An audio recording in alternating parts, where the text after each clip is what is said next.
pelas suas forças, você levaria 3 anos. Uhum. E em 3 meses, descansando em Deus, ele te coloca na situação.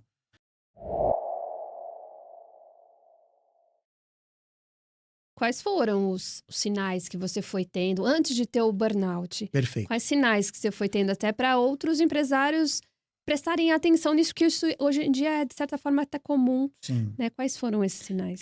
Eu comecei a me tornar depressivo. Então, para mim, as coisas... Eu não tinha mais contentamento nas coisas, né? As coisas não tinham muito gosto para mim. Vamos dizer assim, o dia era cinza, né? Eu não tinha muito prazer mais em fazer o que eu fazia, e voltava para casa, eu estava sempre ansioso, ou eu estava mexendo a perna, ou eu estava mexendo a mão, muito ansioso, né? Muito acelerado, sempre eu variava entre estar ansioso ou querer estar deitado. Eu nunca estava normal.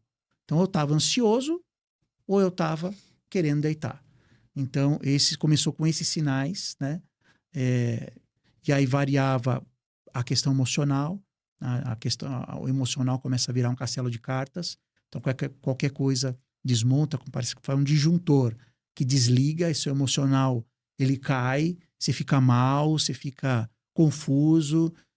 Eu comecei com esses sintomas, e esses sintomas, eles às vezes passavam, mas eles voltavam. Então, você percebia que era uma coisa que voltava, parecia uma gangorra, né?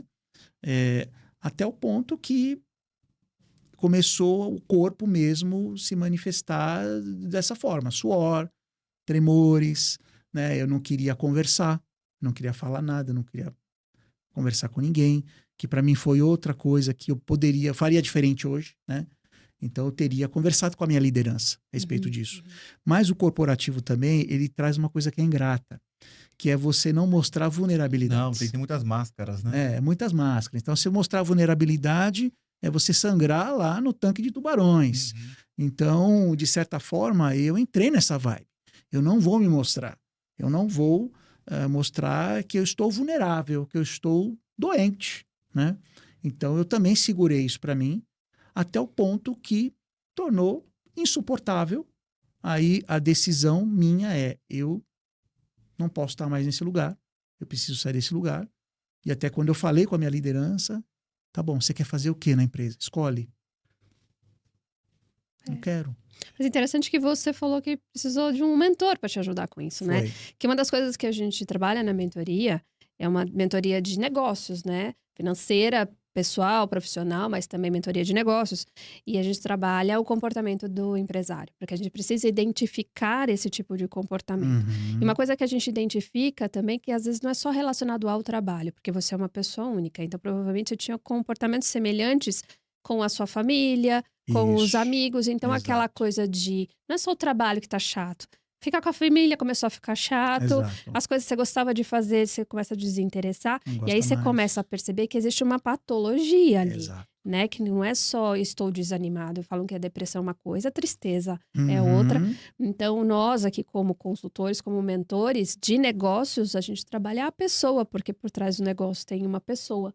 Então, foi interessante você falar isso, que precisou de um mentor também para te orientar, para caminhar com você. E para você ver como é importante, nessa época eu estava lendo um livro, não sei se você conhece, chama Andando com o Tanque Vazio, do N. Cordeiro.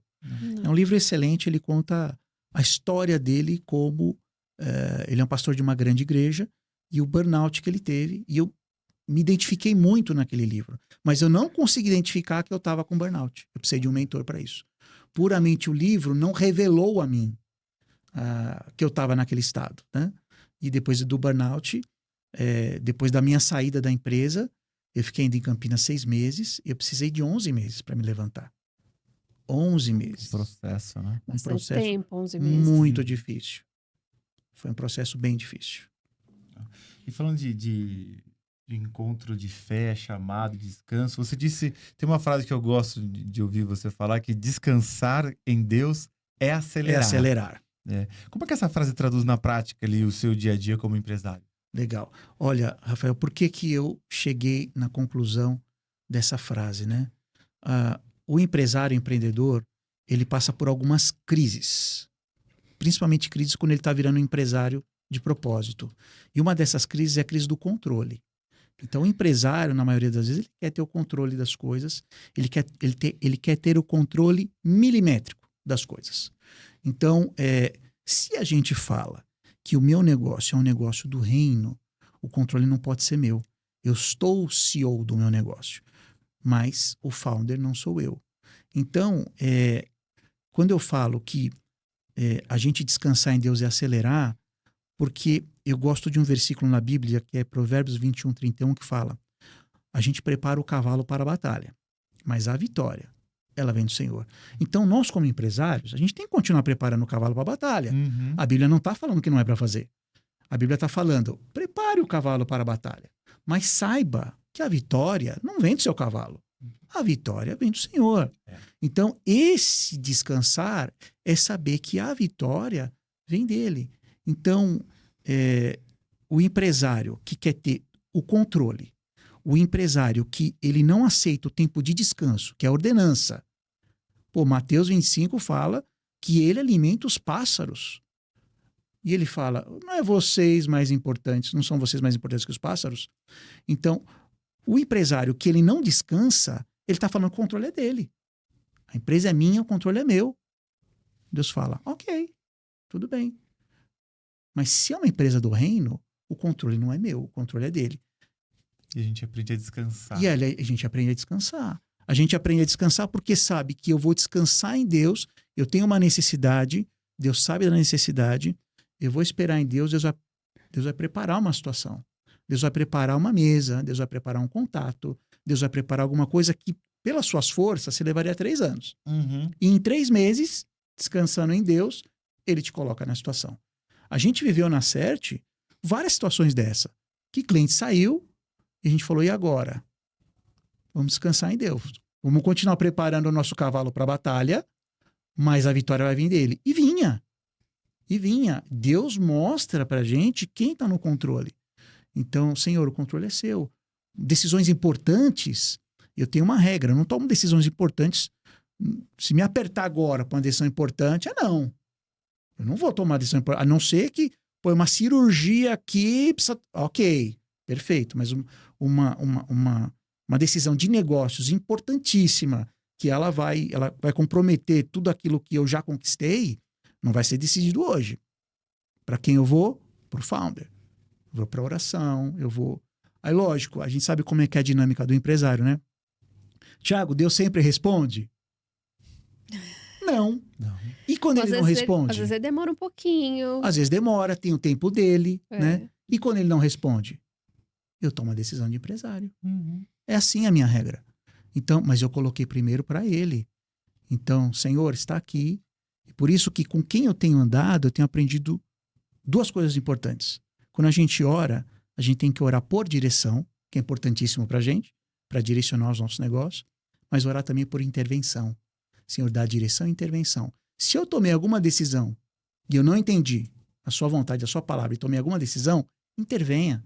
O negócio não vai dar certo. Vai molhar alguma coisa, vai dar para trás, é o Senhor livrando a gente. Por quê? Porque eu acredito que Ele está no controle desse barco e não mais eu. E muitas vezes a gente não entende isso, né? Sabe que um dos grandes desafios aqui, meus e confessando aqui publicamente, é o descansar. É uma característica até da minha personalidade, eu sou colérico com sanguíneo. Então eu sou um tanque. Agitado. Muito. Né? E já tive até uma colaboradora que me deu um feedback, falou, Rafa, você parece um tanque de guerra, cara, vai devagar. Você atropela todo mundo e vai no tempo, cada um tem seu tempo. Eu falo, eu sei, mas as metas não dá tempo pra gente, né? Mas eu tenho sido muito ministrado por Deus, né? Principalmente agora como empreendedor, porque é aquela coisa, quando você é CLT, bem ou mal o mês talvez, você sabe que vai receber ali no final do mês uma importância.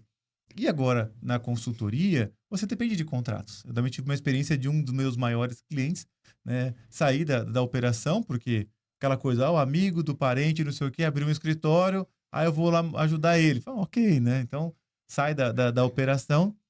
E aí eu fiquei, assim, bem preocupado, né? Foi uma época que estava expandindo a operação, a gente estava contratando pessoas novas. Eu falei, amor, quer saber? essa obra aqui é de Deus, cara. Foi ele que me chamou para esse projeto. E naquele mesmo mês, a gente abriu uma outra conta, pequenininha, e hoje esse cliente já tem, assim, o dobro do recurso que aquele outro cliente acabou sacando.